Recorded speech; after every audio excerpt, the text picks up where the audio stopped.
By the time I got to my sister's engagement party, the sun was already dropping behind the trees, and the backyard lights around my mother's pool were glowing gold against the water. It should have looked beautiful. Instead, the first thing I noticed was that my name wasn't on the welcome board. It said Claire and Mason in white script, then Denise and family beneath it. Not Amelia. Not the older daughter who had driven 2 hours after work to make it. Just family, in the kind of vague way people use when they are already editing you out. I stood there for a second with a gift bag in my hand and the smell of chlorine and grilled salmon in the air. Laughter drifted from the patio. Music played softly through outdoor speakers. Everything looked polished, expensive, carefully staged. That was my mother's specialty. Denise Holloway did not host parties. She produced them. Every flower, every candle, every conversation had to say something flattering about her life. My sister Claire understood that language naturally. She had always known how to tilt her head, laugh at the right volume, and make a room feel like it was lucky to have her in it. I used to admire that when we were younger. Then I got old enough to realize charm in my family was often just another form of control. When Claire spotted me near the gate, her smile widened for the people around her before it softened for me. "You made it," she said, leaning in to kiss my cheek. "I wasn't sure you would." I said I would. Work usually wins. There was a smile on her mouth when she said it, but not in her eyes. "I brought your gift," I said, lifting the bag a little.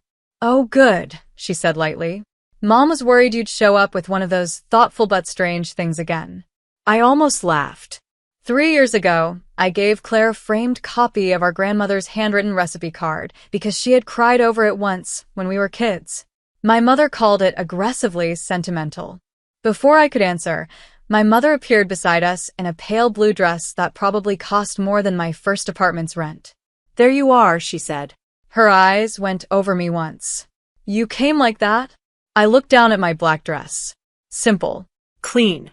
Elegant enough for the occasion. "Yes. You could have tried a little harder.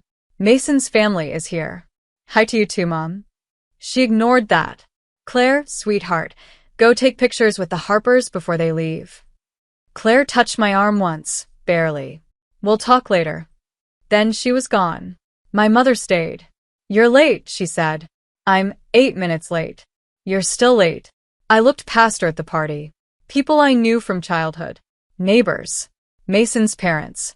Men in sport coats talking too loudly near the outdoor bar. Women glancing over shoulders while pretending not to. "I came straight from the office," I said. "That was a mistake." My mother's mouth tightened. "Amelia, please don't start making tonight about your job." I almost asked what that meant, but I already knew. To my family, my job was a joke they had told for years because none of them had bothered to understand it. I worked for Mercer Holdings in New York. Officially, I was executive director of strategic operations. Unofficially, I was the person who fixed problems before powerful men had to see them. The schedules, the negotiations, the confidential reviews, the quiet decisions that protected millions of dollars. Most of it passed through me first. My mother told people I was some kind of assistant. Claire used to correct her. Then she stopped. A server approached with a tray of champagne. My mother took a glass. I took water. Her gaze dropped to it. "Still doing that?" she asked. "Doing what?" "Trying to look superior by being disciplined." I let that sit between us for a second. "No. I just don't like being dull in rooms full of sharp people." Her expression changed. Only slightly, but enough. That was the thing about my mother. She could forgive almost anything except a sentence she couldn't control.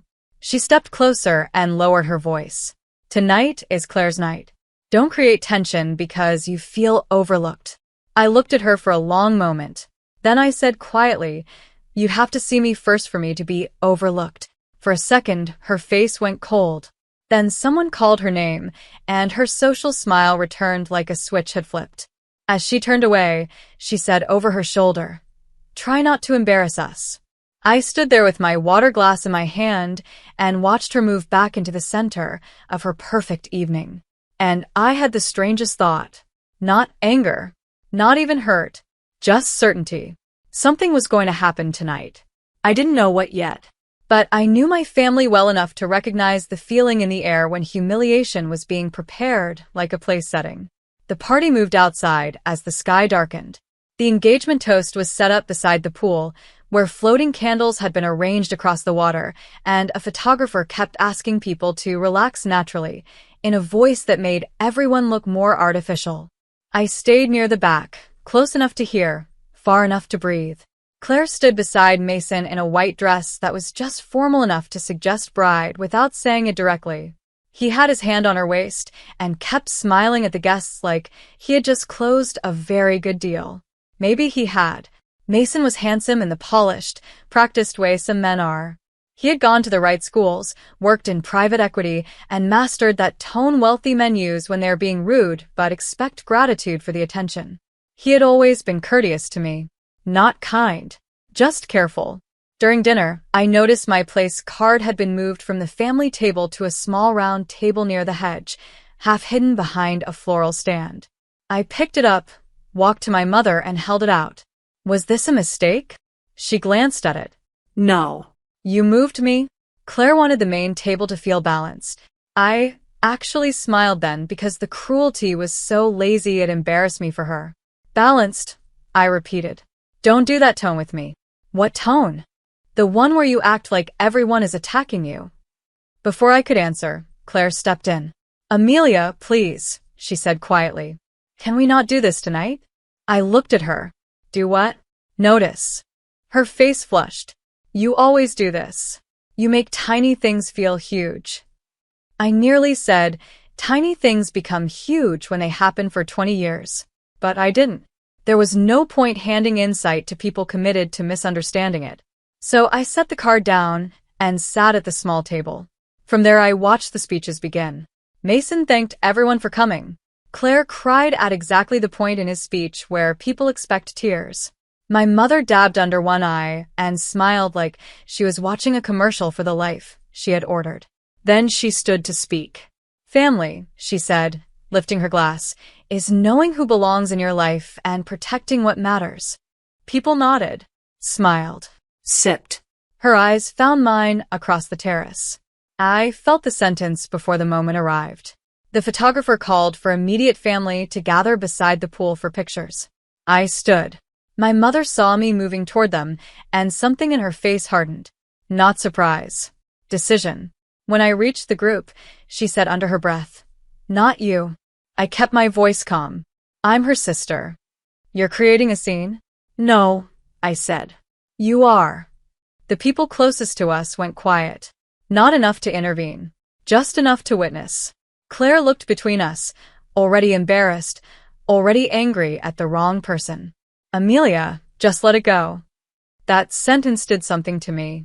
Not because it was cruel, because it was familiar. Let it go. Let her say it. Let her do it. Let it pass. Let it be easier. I had spent half my life swallowing moments so other people could keep their image intact. So for the first time, I didn't move. My mother's smile stayed on her face for the guests, but her hand came to my arm with sharp pressure. I said, Not here. I pulled my arm back, and then she shoved me. It happened fast enough that I didn't catch myself. My heel slid on the damp stone. My balance snapped sideways. Then cold water slammed up around me and swallowed the sound of the party. When I came up, gasping, the first thing I heard was laughter. Not from everyone, but enough. Enough to make the whole world feel meaner. I pushed my wet hair back and grabbed the pool edge. My dress clung to me. My mascara burned my eyes. I could feel the heat of humiliation rising in my chest like a second body. And when I looked up, my mother was still standing there. Her hand half raised. Her smile gone. For one terrible second, nobody moved. Then a man's voice cut across the patio. That's enough. Every head turned. At the far end of the terrace, just beyond the string lights, stood Daniel Mercer. Tall. Gray suit. Dark coat over one arm. Expression unreadable. One of the richest men in New York. My boss. And the one person in that entire yard who knew exactly who I was. Silence spread through the party so quickly it felt physical. Daniel Mercer walked toward the pool with the calm authority of a man who had never once needed to raise his voice to change a room. My mother blinked hard, recovering first. "Mr. Mercer," she said, suddenly breathless. What a surprise. He didn't look at her. He looked at me. "Amelia," he said. "Are you hurt?"